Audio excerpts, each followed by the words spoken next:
We are at Tondaligan, Pangasinan!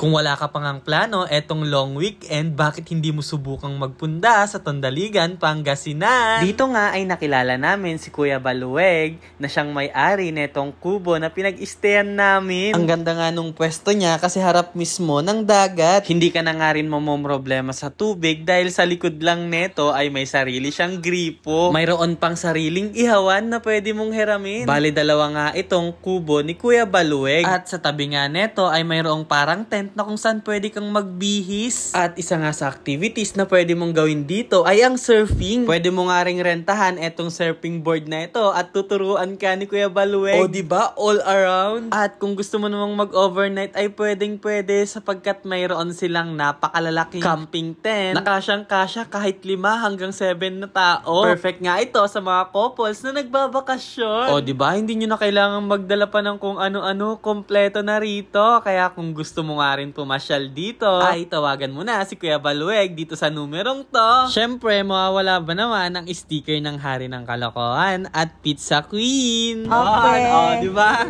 Ayos.